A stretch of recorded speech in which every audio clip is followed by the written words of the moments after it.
देश समृद्ध हुने आधारहरू के हुन सक्छन्? नेपालले उत्पत्तिदेखि नै जलस्रोतको मामिलामा सम्पन्नताको एउटा आधार निर्माणको एउटा स्तम्भ पायो कि जलस्रोत पर्यटन।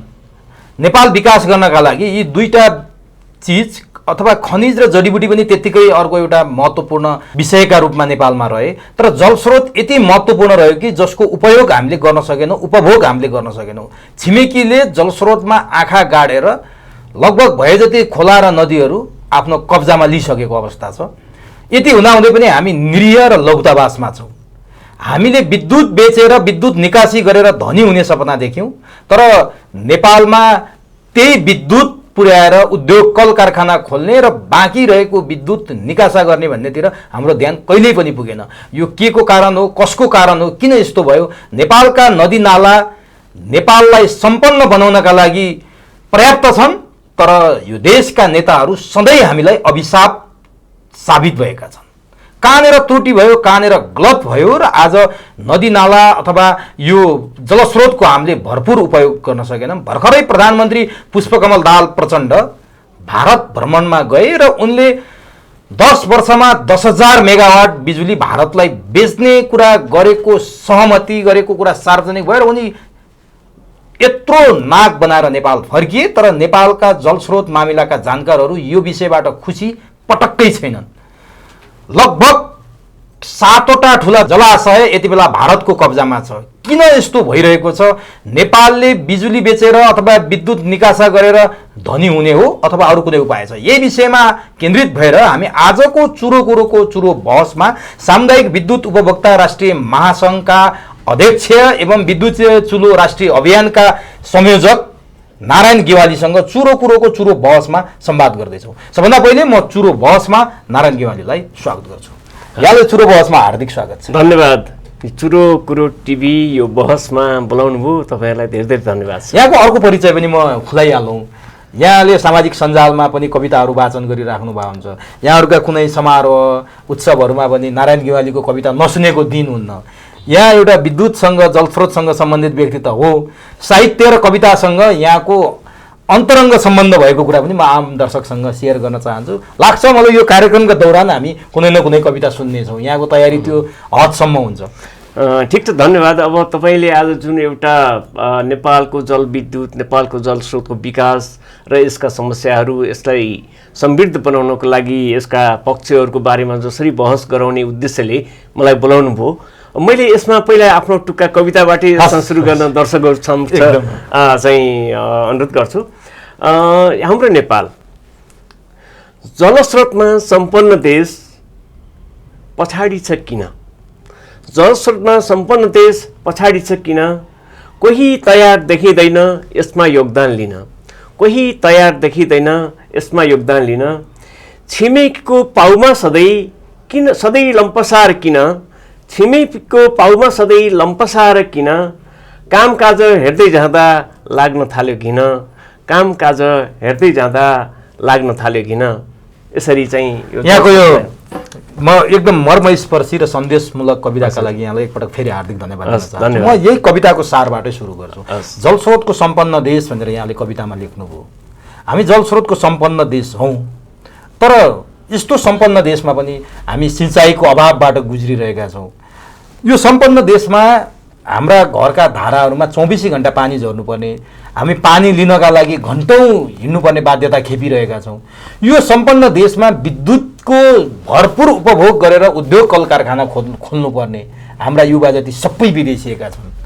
के नेपालको जलस्रोत नेपाली नेताहरूका कारण अथवा यो शासन सत्तामा बस्ने शासक वर्गका कारण अभिशाप साबित भयो हो, अथवा सम्पन्न भन्ने अब हामीलाई कहाँनिर अधिकार छ त? मैले यहाँबाट सुरु गरेँ। अब यस्तो छ, खास गरी नेपाल एउटा जलस्रोतले भरिपूर्ण 6,000 नदीनालाहरू बगेर गइरहेको देश हो र नेपालमा यो भूगोलको हिसाबले अथवा यसको क्षेत्रफलको हिसाबले र यहाँको जनसङ्ख्याको हिसाबले र यहाँको पानीको हिसाबले यहाँ भएको पानीलाई चाहिँ अलि धेरै नै पानी छ भनेर मात्रै हेरिएको छ।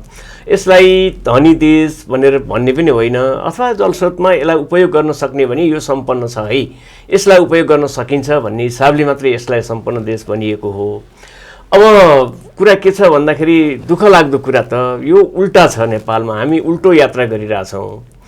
भन्छौँ जलस्रोतमा सम्पन्न देश, तर बिजुली छैन नेपालमा, आत्मनिर्भर बिजुलीमा हुन सकेका छैन, भारतबाट बिजुली हामीले ल्याउनु परिरहेको छ। त्यस्तै हरियो वन नेपालको धन भन्छौँ अर्कोतिर, तर चाहिँ काठ विदेशबाट ल्याएर यहाँ घर बनाउनु परिरहेको छ। कृषि प्रधान भन्छौँ कृषि प्रधान देश, सबै खाद्यान्न र फलफुल चाहिँ बाहिरबाट ल्याएर खानु परिरहेछ। त्यसैले गर्दा हामी जे कुरा सोच्छौँ, जे कुरा गर्छौँ, हामीले चाहिँ देश समृद्ध बनाउने कुरा हामी गर्दैनौँ। हामीले चाहिँ के गर्छौँ भन्दाखेरि धेरै कुरा हामी सुख गर्ने आयातित वस्तुहरूलाई प्रयोग गरेर नेपालको चाहिँ भएको सम्पन्न हुने अवस्थालाई चाहिँ हामी पछाडि धकेल्ने काममा चाहिँ हाम्रो भूमिका रहेको छ। हेर्नुहोस्, अब जलस्रोतको कुरा गर्ने हो भने हेर्नुहोस्, नेपालमा आज 112 वर्ष विद्युत उत्पादन भएको इतिहास त छ नि। चन्द्रज्योति विद्युत गृहबाट चन्द्र शमशेरले सुरुवात गरेको फर्पिङको विद्युत हो नि, आज 112 वर्ष पुरा भयो। त्यो पनि एउटा अन्यायपूर्ण तरिकाले जन्मेको रहेछ कि त्यसलाई चाहिँ हेर्दाखेरि कसरी जन्मिया रहेछ भन्दाखेरि राणाहरूले सिंहदरबारमा बत्ती बाल्नको लागि चाहिँ त्यो बिजुलीको उत्पादन सुरु गरे। सर्वसाधारणको लागि होइन, सर्वसाधारण 500 किलोवाटबाट सायद सुरु गरेको होइन। अनि सुनिन्छ, तपाईँले पनि बुझ्नुभयो होला। अनि त्यहाँबाट ट्रान्समिसन लाइनबाट हामीले चाहिँ यो सिंहदरबारसम्म लाइन ल्याउँदाखेरि सुरुको बत्ती प्रयोग गर्दा मान्छेलाई चाहिँ के हो भन्दा डर भयो। बिजुलीबाट त आगो लाग्छ, घरमा पनि आगो लाग्न सक्छ, मान्छे पनि मर्न सक्छ, कसरी विद्युत प्रयोग गर्ने भनेर राणाहरूको बिचमा चाहिँ तपाईँको चाहिँ चर्चा परिचर्चा भयो। त्यो विद्युतसँग डर पनि भयो, तयारी पनि भयो, तर डर भयो। अनि के गर्नु त यसलाई प्रयोग गर्नु पर्यो भनेर परीक्षणमा यही तपाईँको खोकना बस्तीमा चाहिँ लाइन जोडेर त्यहाँका चाहिँ नेवार समुदायको घरमा चाहिँ तपाईँको चाहिँ गरेर विद्युत प्रयोग गरियो। 1 हप्तासम्म विद्युत प्रयोग गर्दाखेरि त्यहाँ घर पनि आगोलागी भएन अनि मान्छे पनि मरेन। अब चाहिँ यो प्रयोग चाहिँ सर्वसाधारण घरमा प्रयोग गरेर अनि चाहिँ त्यहाँ गएर तपाईँको गरिसकेपछि अब मान्छे मर्ने रहेछ, अब घर पनि जल्दो रहेछ है भनेपछि अब सिंहदरबारमा बत्ती बाल्न सकिन्छ भनेर सिंहदरबारमा बत्ती बाल्यो। तर त्यो चाहिँ तपाईँको ज्यापुहरूको घरमा भएको लाइनलाई चाहिँ कटौती गरेर, खोकना बस्तीको लाइनलाई कटौती गरेर सिंहदरबारमा ल्यायो। एउटा अन्यायको इतिहास त यहाँबाट भएको छ। र यो चाहिँ विद्युत भनेको अलि ठुला बडाहरूले मात्रै प्रयोग गर्ने हो, अलि सहरियाहरूले मात्रै प्रयोग गर्ने हो, जनताले प्रयोग गर्ने होइन भन्नेतर्फ यसको ध्यानै गएन। र नेपालको नदी नालाबाट कति विद्युत उत्पादन गर्न सकिन्छ भनेर डिटेल अध्ययन भएन। कसैले चाहिँ एउटा पिएचडी थेसिस लेख्ने बेलामा एउटा अध्ययनको भरमा यति मेगावाट भनेर मात्रै भएन, यसका धेरै कुराहरू छन् होइन। त्यस कारणले गर्दाखेरि यहाँ सबैभन्दा प्रमुख कुरा चाहिँ इच्छा शक्तिको कुरा हो, राज्यको इच्छा शक्तिमा भर पर्छ। सबभन्दा कुरा हामी स्वाभिमान हुन सकेनौँ जस्तो लाग्छ मलाई होइन। हामी स्वाभिमान हुन सकेनौँ, हामीले विद्युत उत्पादन गर्न सकेनौँ, हामीले विद्युत उत्पादन गरेर यहाँ औद्योगिकरण गर्न सकेनौँ, यहाँ रोजगारी सिर्जना गर्न सकेनौँ, हाम्रो चाहिँ यो भूमिलाई चाहिँ उर्वरा भूमि बनाउनलाई सिँचाइको प्रयोग गर्न सकेनौँ। यी थुप्रै कुराहरूले गर्दाखेरि चाहिँ हामी जलस्रोतमा सम्पन्न भन्न पनि हामीलाई लाज लाग्ने अवस्था छ। अब जलस्रोतमा सम्पन्न छौँ तर गर्न केही पनि सकेनौँ। कृषि प्रधान देश हौँ तर यहाँ उत्पादन केही गर्दैनौँ, बाहिरबाट ल्याउँछौँ।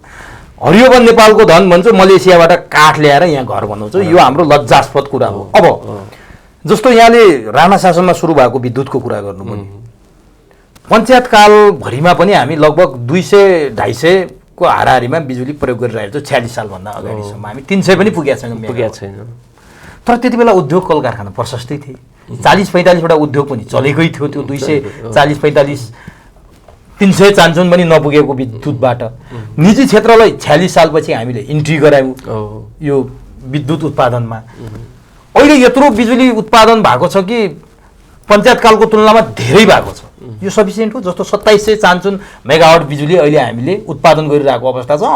अझै पाइपलाइनमा धेरै छन्।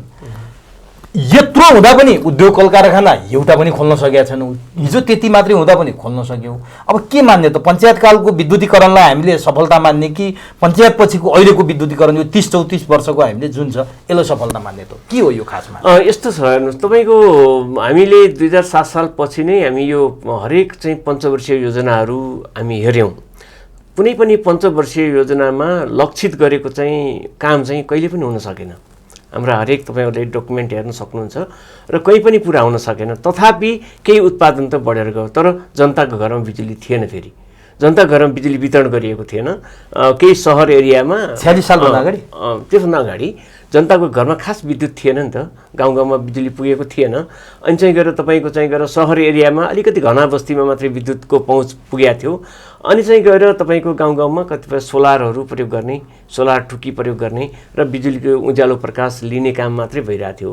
तर उत्पादनको जुन स्तर चाहिँ गएको थियो, त्यो गति भनेको त के हुन्छ भन्दा मान्छे त समाज पनि गतिशील हो, देश पनि गतिशील हो। गति भनेको पछाडि धकेलिँदैन, गति अगाडि जान्छ हरेक कुराको। आज फड्को मार्दै जाने क्रममा हिजो कति विकास भयो, त्यसको त प्रत्येक वर्ष डबल विकास हुँदै जानुपर्छ। किनभने परिवर्तन नयाँ नयाँ आइरहेछ नि त, मान्छेको चिन्तन फरक आइरहेछ, चेतना फरक आइरहेछ।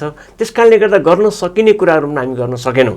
त्यस कारणले गर्दाखेरि हेर्नुहोस्, हामी त कहाँ डुबिरहेछौँ। म त डुबिरहेको कुरा गर्छु, पानीमै डुबिरहेछौँ क्या हामीहरू, काम गर्न नसकेर डुबिरहेछौँ। हाम्रो दिमाग भनेको तपाईँको एउटा बिर्को, सानो सिसीको बिर्को जति भयो, हाम्रो ठुलो घडा बनाउन सकेनौँ हामीले, होइन।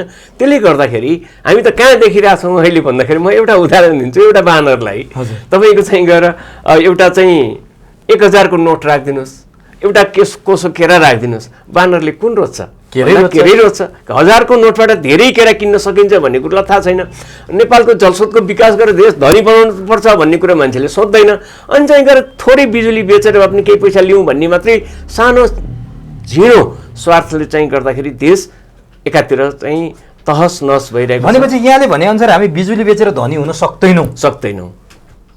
बिजुली बेचेर धनी हुने होइन, बिजुली बनाएर यहाँ औद्योगिकरण गरेर रोजगारी सिर्जना गरेर यहाँको सामान उत्पादन गरेर सामान बाहिर पठाएर बल्ल हामी धनी हुन सक्छौँ। तर बिजुली बेचेर कङ्गाल हुन्छौँ त हामी। बिजुली बेच्छौँ हामीले कहिले भन्दाखेरि, जबसम्म हामीले नेपालमा त बिजुली त धेरै उत्पादन हुन्छ नि त, नेपाली जनताले खपत गर्न नसक्ने विद्युत चाहिँ नेपालमा उत्पादन हुन्छ गर्ने हो भने। हेर्नुहोस्, म तपाईँलाई एकदम सिरियस कुरा के भन्न सक्छु भने, अहिले पनि हामीले आफूले केही नगर्ने अर्काको मुख ताक्ने, आफूले केही नगर्ने अर्काको मुख ताक्ने। हाम्रो यहाँ नदी बगिरहेको छ, पानी कलकल बगिरहेछ, यहाँ अर्कोले लगानी गरेर विद्युत उत्पादन गरिदिए हुँदो भनेर हाम्रो मानसिक चिन्ता चेतना हाम्रो त्यहाँसम्म छ।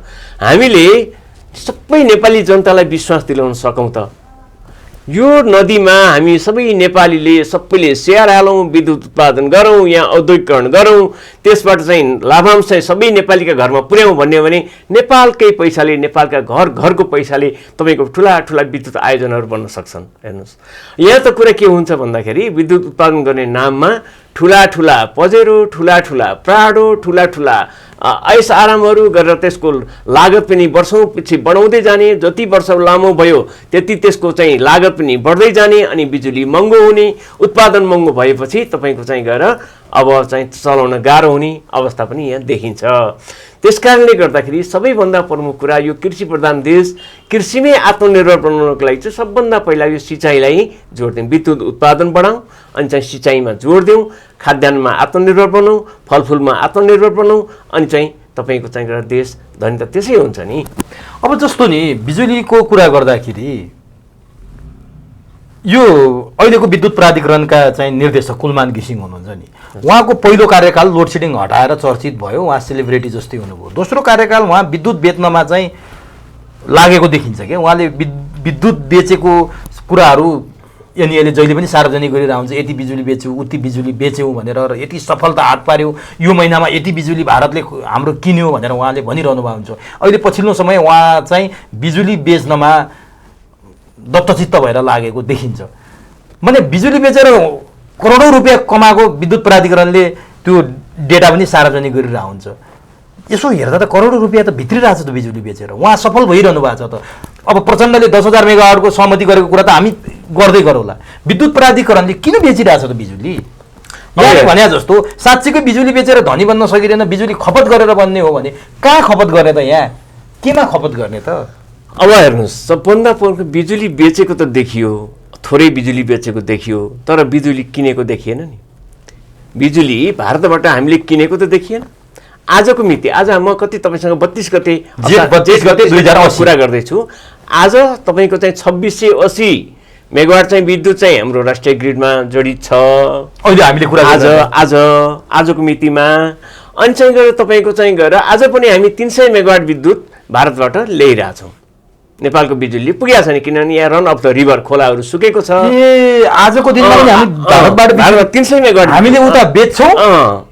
उता त केही बेच्ने कहिले हामी बर्खामा बेच्छौँ। बर्खामा हाम्रो उत्पादन त 26-2700 नै हुन्छ नि त। 2700 पछि हाम्रो माग कति छ भन्दाखेरि अहिले 1900 मेगावाट छ। हाम्रो माग जनताको माग 1900 मेगावाट छ, उद्योगको माग 1900 मेगावाट छ। तर जडित क्षमता हाम्रो 2680 छ भनेपछि चान्चुन 2700 छ भनेपछि अब बर्खामा त हाम्रो विद्युत त पूर्ण रूपमा उत्पादन हुन्छ। त्यो बेला हामी भारतलाई बेचौँला, ठिक छ, बर्खामा बेचौँला।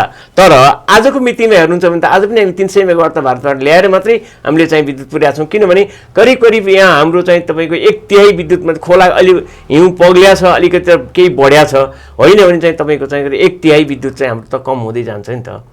त्यस कारणले गर्दा हाम्रो अहिले 1900 मेगावाट पुर्याउनको लागि त करिब करिब 1600 मेगावाट विद्युत चाहिँ हाम्रो नेपालकै उत्पादन भयो।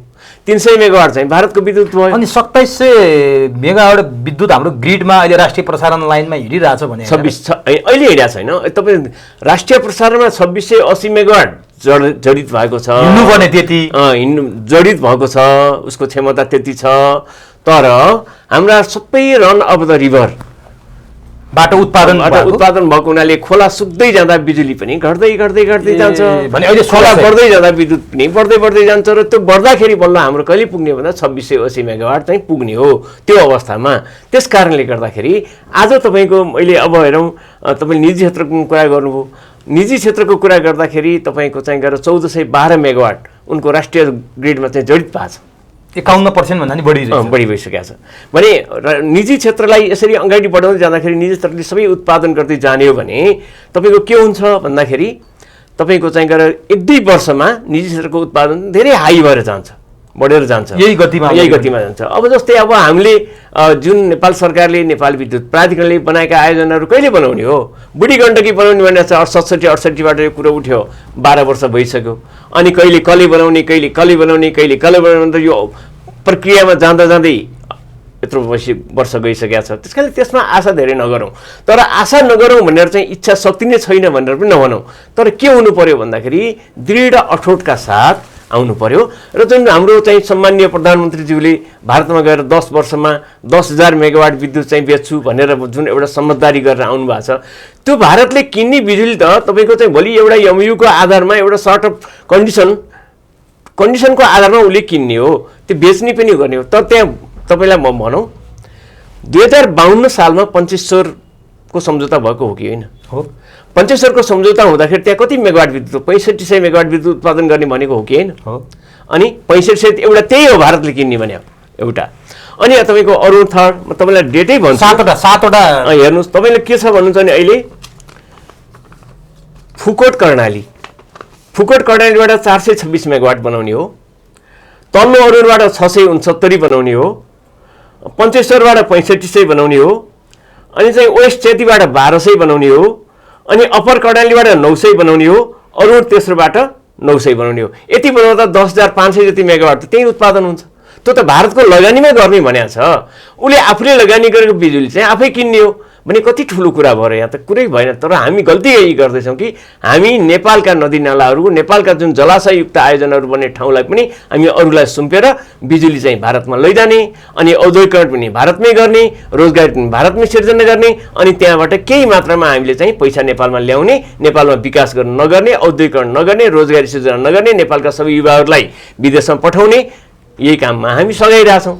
त्यस कारणले गर्दाखेरि हामी त यति चाहिँ थिचोमिचोमा परिरहेका छौँ, नेपाल अब यसको भनी साध्यै छैन। अब यस्तो जलस्रोतमा हामी यति धेरै लघुतावासमा बस्नुपर्ने, जस्तो अरुण थर्डको बारेमा त्यत्रो विवाद भयो, त्यसको चर्चा गरिरहन यहाँ आवश्यक छैन, धेरै चर्चा गरियो। अरुण थर्ड अन्तमा भारतकै पोल्टामा हालियो, त्यो पनि कन्यादान गरे जस्तो भनेर एकदमै भन्नुहुन्छ हाम्रा सरहरू। अहिले उत्पादन भए पनि उसकै हुने हिसाबले हामीले दिउँ। भलै विश्व ब्याङ्कले हात हालेकोमा उसले बनाएको तरिकाले बनाएको भए नेपाल आज कङ्गाल हुन्थ्यो भनेर पनि भन्नुहुन्छ धेरै मान्छेहरू। त्यहाँबाट खोसेर ल्यायौँ तर भारतलाई सुम्प्यौँ। अब फुकोट कर्णालीको यहाँले कुरा गरिहाल्नुभयो, पञ्चेश्वरको यहाँले कुरा गरिहाल्नुभयो, बुढी गण्डकी कहिले चाइनालाई दिएको छ, कहिले भारतलाई दिएको छ, कहिले आफै बनाउँछु भनेको छ। अहिले तपाईँ र मैले हाल्ने पेट्रोलबाट पनि हरेक रुपियाँ काटेर त्यसैमा जम्मा हुन्छ बनाउँछु भनेर यस्तो लौटाबास किन भयो? हामीले हाम्रा योजना चाहे पञ्चेश्वर होस्, चाहे बुढी गण्डकी होस्, चाहे अरुण होस्, हामी आफै बनाउन किन सक्दैनौँ? हो, मैले आज ठ्याक्कै सम्झिन चाहन्छु। हामीले चाहिँ नेपालमा हेर्नुहोस्, यो रन अफ द रिभरबाट विद्युत उत्पादन गर्ने कुराहरू दिगो हुँदैन। जति हाम्रा नदीनालाहरू सुक्दै जान्छन् हाम्रो विद्युत पनि उत्पादन कम हुन्छ। त्यस कारणले गर्दा रिजर्भेयर हामीले चाहिँ विद्युत आयोजनाहरू बनाउनु पर्छ भनेर हामीले सुरुवात गऱ्यौँ। त्यतिखेर म आज पनि दिपक गेवालीलाई सम्झिन चाहन्छु हैन। दिपक गेवाली एक हिसाबले जलस्रोतमा मेरो त गुरु नै हुनुहुन्छ। मैले गुरुकै रूपमा उहाँलाई मान्छु, किनभने मलाई केही कुराहरू पऱ्यो भने म उहाँसँग सोध्छु हैन। उहाँले मलाई चाहिँ सही सल्लाह दिनुहुन्छ, हामी छलफल गर्छौँ, बहस गर्छौँ, धेरै कुरा गर्छौँ। यो खास गरी त्यतिखेर चाहिँ दिपक गेवाली सरको एउटा अवधारणा हो, यो चाहिँ तपाईँको यो पेट्रोलियम पदार्थबाट आएको चाहिँ कर, पूर्वाधार करबाट तपाईँको यो बुढी घण्टामा केही न केही पैसा जम्मा गरौँ भनेर उहाँको चाहिँ कन्सेप्ट हो। उहाँले मलाई के भन्नुभयो भने, गेवालीजी यो तपाईँले यो अर्थमन्त्रीलाई अलिकति भन्नुहोस्, तपाईँको नजिकको मान्छे हुनुहुन्छ, भन्नुहोस् तपाईँले प्रति लिटर चाहिँ 50 पैसा भए पनि यो कर चाहिँ लगाएर बुढी गण्डकी बनाउनुपर्छ भनेर चाहिँ विष्णु पौडेल अर्थमन्त्री भएको बेलामा भन्नुभयो। अनि ठिक छ, ठिक हो होइन, मैले यो कुरा बुझेँ अनि मैले गएर कुरा गरेँ। कुराकानी गरेपछि यति कुरा भयो कि तपाईँको अर्थ मन्त्रालयमा सचिवजी मन्त्रीज्यूसँग छलफल गर्दाखेरि अब साँच्चै यो कुरा त धेरै राम्रो भयो नि त। राम्रो भएपछि किन 50 पैसा, साँच्चै बनाउने भने 5 रुपियाँ उठाउनु त भनेर त्यतिखेर 5 रुपियाँ निर्णय भएर चाहिँ अरबौँ रुपियाँ चाहिँ हामीले चाहिँ त्यो बुढी गण्डकीको पूर्वाधार करमा हामीले उठायौँ। खै त के गर्यौँ अहिलेसम्म? त्यही त पैसा त नेपाल सरकारको खातामा छ, तर किन लगानी भएन भन्दाखेरि त्यहाँ चाहिँ के भयो भन्दा खेल भयो कि तपाईँको चाहिँ कहिले काफल पाक्यो, कहिले बिउ पुग्यो, कहिले कसलाई राखेको छ, कहिले विकास समिति बनाएको छ, कहिले कसले ठेक्का दिने बनाएको छ, कहिले अहिले फेरि नेपाल विद्युत प्राधिकरण नै बनाउने भने अर्को निर्णय भएको छ। भनेपछि यो पटक पटक पटक पटक चाहिँ तपाईँको निर्णय चेन्ज गर्दाखेरि यहाँ चाहिँ सबैभन्दा अधोगतिमा हामी गएका छौँ। र आज 112 वर्षको चाहिँ इतिहासमा हामीले प्रतिशतको हिसाबले गरौँ न हिसाब, हामीले विद्युत उत्पादनमा हामी कहाँ पुग्नु पर्थ्यो?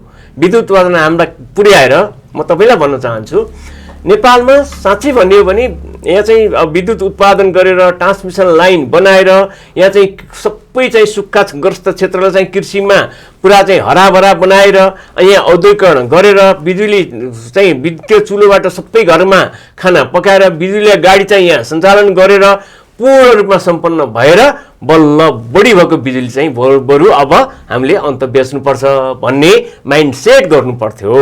अब हामी नेपालमा बिजुली पुगेकै छैन, हामी अब भारतमा बेच्ने कुरा गर्दैछौँ भने त हामी અહીં तपाईँलाई मैले भने एउटा बानरलाई केरा र 1000 को नोट दिए जस्तो होइन त यो। अब जस्तो नि यहाँले त सामुदायिक विद्युतीकरणमा पनि धेरै काम गर्नुभएको छ। अहिले पनि 77 जिल्लाका सबै गाउँ वडा तहसम्म बत्ती पुगिसके अवस्था छैन। अझै पनि तपाईँको यही कुरा छ कि अब काम कुरो एकातिर कुम्लो बोकी ठिमतिर किन भने अब मलाई थाहा छैन होइन। अहिलेसम्म पनि हामीले नेपालमा बस्ने सबै जनताको घरमा बिजुली पुर्याउन सकेनौँ। हामीले अहिले पनि तपाईँको 94-95% डाटामा अहिले आएको छ, राष्ट्रिय तथ्याङ्कले त्यही कुरा भन्छ, त्यतिमा चाहिँ हामीले बिजुलीको उज्यालो पुर्याइरहेछौँ। बिजुली पुग्न बाँकी छ। अझै राष्ट्रिय ग्रिड पनि तपाईँको चाहिँ गएर मुगु र हुम्ला जस्ता जिल्लाहरूमा पुग्न बाँकी नै छ। त्यहाँका पनि नेपाली जनता नै हुन्, तिनले पनि भोट हाल्छन्, त्यहाँबाट नेता चुन्छन् होइन, तिनको पनि राज्यमा प्रतिनिधित्व छ। भनेपछि सबभन्दा पहिला त हामी के गर्नु पर्यो भन्दाखेरि सबै नेपालीको घरमा बिजुली पुर्याउनु पर्यो। बिजुली मात्रै पुर्याएर भएन, त्यसलाई नियमित बिजुली बनाउनु पर्यो। नियमित बनाएर मात्र त्यो गुणस्तरीय पनि हुनु पर्यो। उसलाई खाना पकाउन, लुगा धुनदेखि लिएर सिँचाइ गर्न सबै कुराको पूर्ण बनाइसकेपछि ऊ एक हिसाबले ओभरफ्लो भयो भने समृद्ध हुन्छ। अनि यहाँ औद्योगिकरण गर्ने कुरामा हेर्नुहोस्, ठाउँ ठाउँमा हेर्नुहुन्छ भने जेनेरेटर राखेर चाहिँ उद्योगहरू चलाइरहेको अवस्था देखिन्छ। किन भन्दाखेरि बिजुली भरपर्दो भएन। बिजुली भरपर्दो भएन भने के हुन्छ भन्दाखेरि तपाईँको त्यसको उद्योग सञ्चालन गर्ने कुरा विभिन्न मेटेरियलहरू राखेका हुन्छ, उद्योग चल्या हुन्छ, बिचमा चाहिँ लाइन बन्द भयो भने उसको चाहिँ मेटेरियलहरू नोक्सान हुन्छ। त्यस कारणले उसले एकदम अपडेट गरेर उसले चाहिँ जेनेरेटर पनि रेडी गरेर राखेका हुन्छ र चाहिँ बिजुली गयो भने तुरुन्तै जेनेरेटर सञ्चालन गरेर मेसिन चलेका उदाहरण पनि तपाईँको नेपालमा धेरै छन्। तपाईँहरूले खोज्नुपर्छ यस्ता कुराहरू होइन छ। त्यस कारणले गर्दाखेरि हामी औद्योगिकरणमा ध्यान दिँदैनौँ, सिँचाइमा ध्यान दिँदैनौँ, अनि हामीले केवल बाहिरबाट ल्याउँछौँ र नेपाली युवाहरूलाई नेपालमा राख्ने प्रयत्न गर्दै गर्दैनौँ। यिनलाई चाहिँ हामी चाहिँ सकेसम्म बाहिर पठाउनुपर्छ र अलि दक्ष युवा बाहिर गयो भने यहाँ चाहिँ नपढेको मान्छे, अलि कमजोर मान्छे यहाँ बस्छ अनि तिनीमाथि राज गर्न सकिन्छ। अब कुरा नबुझेका मान्छेलाई त्यसै गर्न सकिन्छ। बिजुली बेच्नुको दीर्घकालीन लक्ष्य पनि त्यही हो। बिजुली बेच्नुको दीर्घकालीन लक्ष्य त दीर्घकालीन लक्ष्य नै भएन कि। यो बिजुली बेच्ने भने त कस्तो देखियो भन्दाखेरि आफ्नो घरमा छैन, आफ्नो घरलाई चाहिँ अब चाहिँ औद्योगिकरण गर्न सकेन, रोजगारी सिर्जना पनि गर्न सकेन, कृषिमा पनि सिँचाइको लागि बिजुली प्रयोग गर्न सकेन, अनि चाहिँ गएर त्यहाँ काम नगर्ने, अनि चाहिँ बिजुली चाहिँ मसँग यति बढी भयो भनेर बेच्ने कार्ययोजना चाहियो नि त। अनि आफ्नो खुट्टामा बन्जरो हाल्नु हो। पहिला कुरा के चाहियो भन्दा नेपालमै विद्युत खपत गर्ने योजना बन्नु पर्यो। केमा बन्नु पर्यो? औद्योगिकरणमा बन्नु पर्यो, कृषिमा बन्नु पर्यो, अनि चाहिँ गएर तपाईँको चाहिँ गएर बरु हामीले यो पहाडहरू यसरी चाहिँ प्लटिङ गरेर सक्यौँ नि, हामीले बर्बाद पार्यौँ नि। त्यो ठाउँमा जानलाई हामीले केबल कारको व्यवस्था गरेर एउटा ठाउँबाट अर्को ठाउँमा जान त्यो बाटोमा हामी जति पैसा खर्च गरेका छौँ, जति लगानी गरेका छौँ, विद्युत भरपुर उपयोग गर्ने गरी विद्युत उत्पादन गरेर त्यो रोपवे जस्तो अथवा केबल कारहरू एउटा डाँडाबाट अर्को डाँडामा जाने त्यो राख्दा चाहिँ के हुन्छ?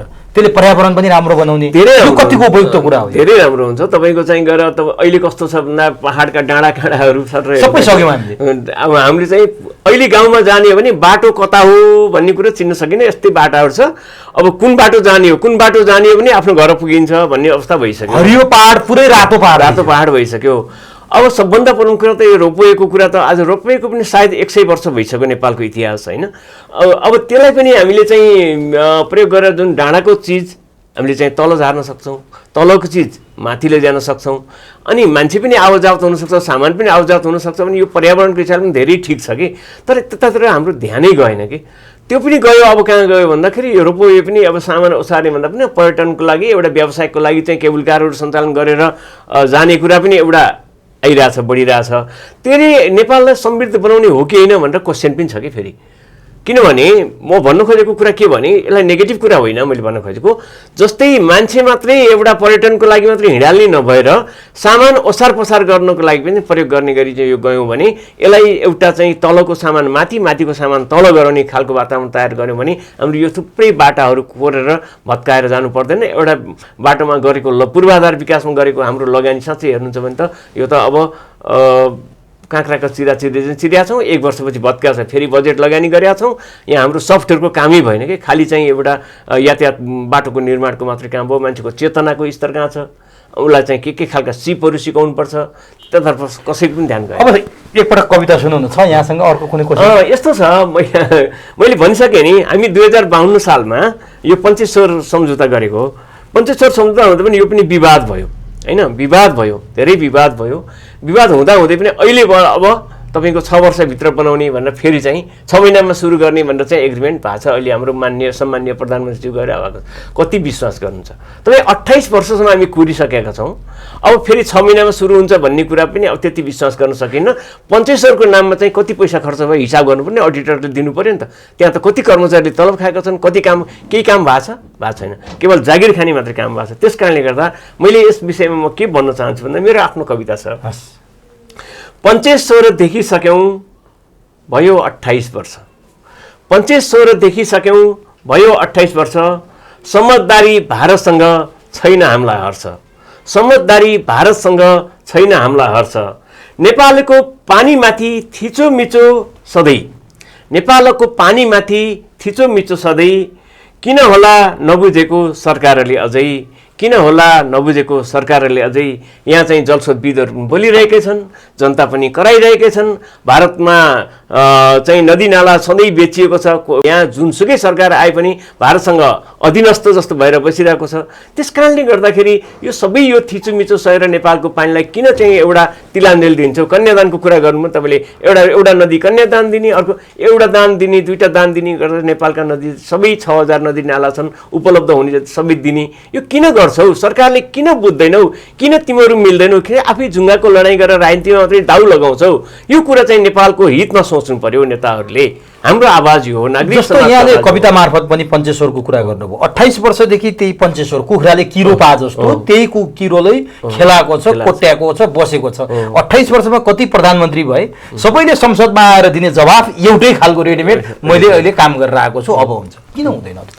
यस्तो छ हेर्नुहोस्, नेपालको मैले सरसरी हेर्दाखेरि मैले के देखेँ भन्दाखेरि नेपालको संसदहरू, नेपालको संसदलाई भएको अधिकारहरू, नेपालको संसदको क्षमताहरू सबै हेर्दै जाँदाखेरि के भयो त भन्दाखेरि कुनै पनि सांसदहरू स्वतन्त्र सांसद हुन सकेन, उसको आफ्नो विवेक प्रयोग गर्ने अवस्था हुन सकेन, पार्टीको व्हिप जारी गर्ने अवस्था भयो। जब पार्टीको व्हिप जारी हुन्छ भने पार्टीको एउटा निर्दिष्ट सिद्धान्त हुन्छ, त्यो सिद्धान्तको आधारमा मात्रै पार्टीले नेतृत्व गर्छ भने त्यो गलत छ अथवा सही छ भनेर कहिले पार्टीमा बहस भयो? कुनै यो देशका सबै पार्टीहरूले बहस चलाए त? स्वतन्त्र हिसाबले बहस चलाए र तपाईँहरूको स्वतन्त्र मत के छ त्यो बारेमा भनेर कहिले लिएन। किनभने पार्टीले अन्तर्पार्टी निर्देशन जारी गर्ने, पार्टीको निर्णय गर्ने, केन्द्रीय समितिले निर्णय गर्ने, त्यो कुरा तलसम्म यो पालना गर्नुपर्छ भन्ने एउटा चाहिँ लाग्ने खालको चाहिँ नीति यहाँ चाहिँ बढेर गयो, जसले गर्दाखेरि साँच्चै भन्नुहुन्छ भने यो जलस्रोत क्षेत्रको विकास गर्नको लागि धेरै बुजुर्ग मान्छेहरू यहाँ चाहिँ छन्। ती मान्छेहरूसँग प्रयोग गरियो, खोजियो कहिले खोजिएन, सोधियो कहिले सोधिएन। आफ्नो पार्टीको मान्छेको मात्रै, त्यही पार्टीको मान्छेको मात्रै मत लियो, अरू विपक्षीहरूको अथवा स्वतन्त्र मान्छेहरूको, विज्ञ मान्छेहरूको मत लियो कहिले लिएन। जसले गर्दाखेरि के भयो भन्दा उहाँले लेखेको लेखे, दिएको दे, लेखेको लेखे, दिएको दे, बाँडे तर कसले लेख्यो? फलना लेखेको भनेर त्यसलाई उपेक्षा गरेको गरे। यस कारणले गर्दा नेपाली जनताको मन वास्तवमा छिया भएको अवस्था देखिन्छ। जसरी यो जलस्रोतमा विकास हुन सकेका छैन, त्यसमा मात्रै होइन, नेपाल त समृद्ध पनि त हुन सकेन नि। आज चाहिँ ऋणको हिसाबले नेपाल चाहिँ खरबौँ ऋण बोक्न बाध्य भएको छ। यो जलस्रोतले यो ऋण तिर्ने अथवा अर्थतन्त्रसँग समन्वय गर्न सकिँदैन हामीले।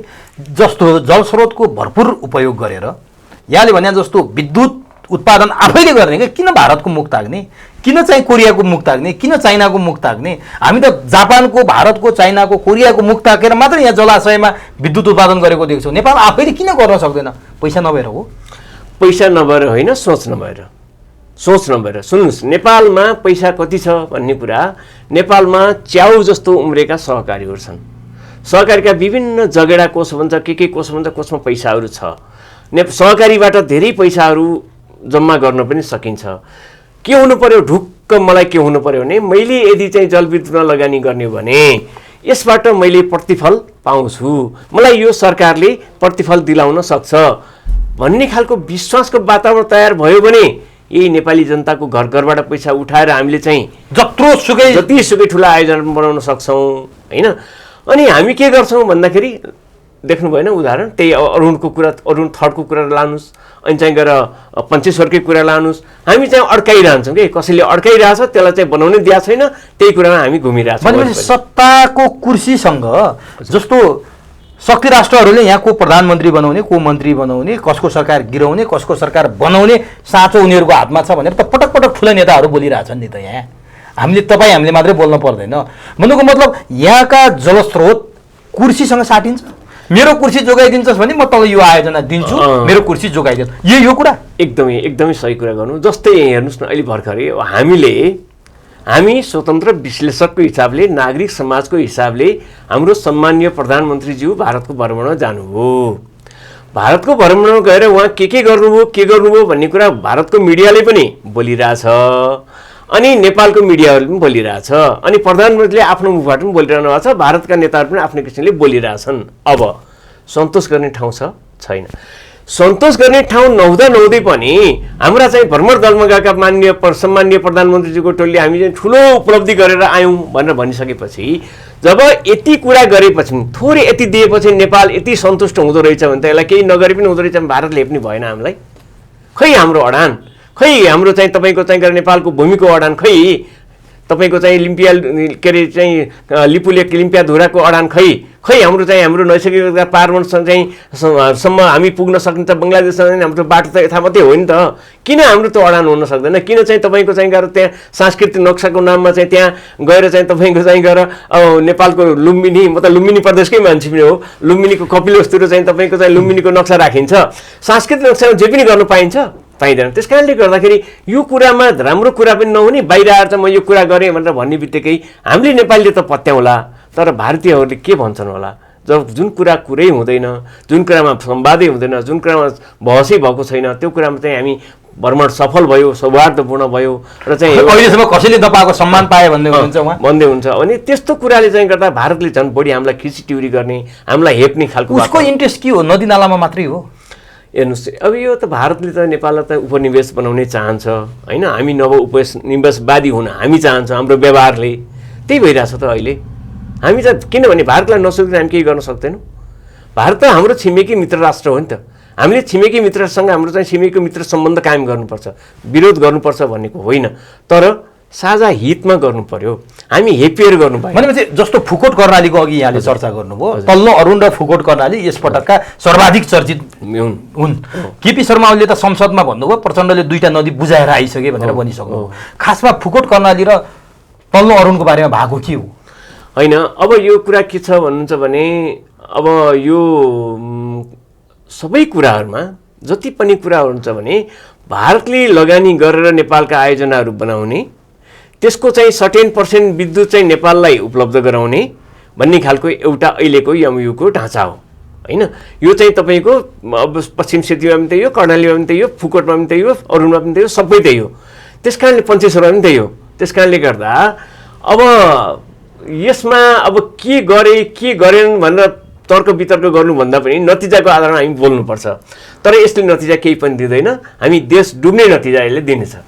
त्यस कारणले गर्दा हामी आज सम्मानीय नेताहरूलाई के भन्न चाहन्छ, मेहनत गर्नुभयो, लड्नुभयो, एउटा व्यवस्था परिवर्तन गराइयो भने त कमसेकम जनताको आधारभूत आवश्यकता पनि परिवर्तन गराउन सक्नु पर्यो, बल्ल परिवर्तनको अर्थ हुन्छ।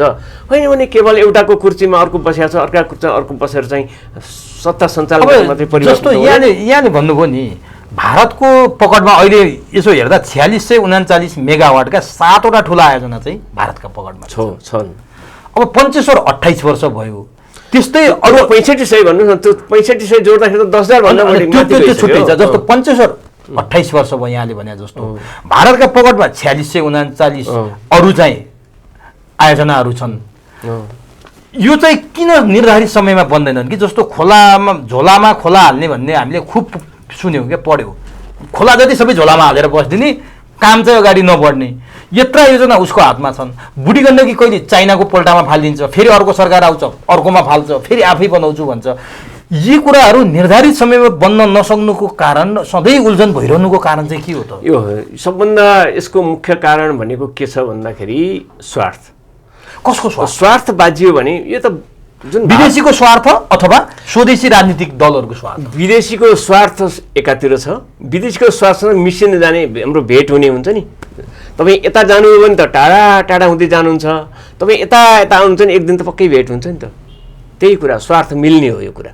त्यस कारणले गर्दा म तपाईँलाई के भन्छु भन्दाखेरि, यो अहिले तपाईँको टिभी मार्फत म के भन्न चाहन्छु भन्दाखेरि, हामीले जति पनि विद्युतलाई उत्पादन गर्न सकेनौँ, हामीले हाम्रो अस्तित्व कायम गर्न सकेनौँ, हामी अर्कोलाई हरेक कुरामा सोध्ने, सानो सानो कुरामा पनि एउटा चाहिँ तपाईँको भारतीय राजदूतले भनेको कुरामा त्यसको पछि लाग्ने कामहरू गऱ्यौँ, हाम्रो आफ्नो स्वतन्त्र अस्तित्व कायम गर्न सकेनौँ, जसले गर्दाखेरि तपाईँको चाहिँ के भन्दा यी समग्र विकासको प्रक्रिया पनि अगाडि बढ्न नसकेको कुरा हो।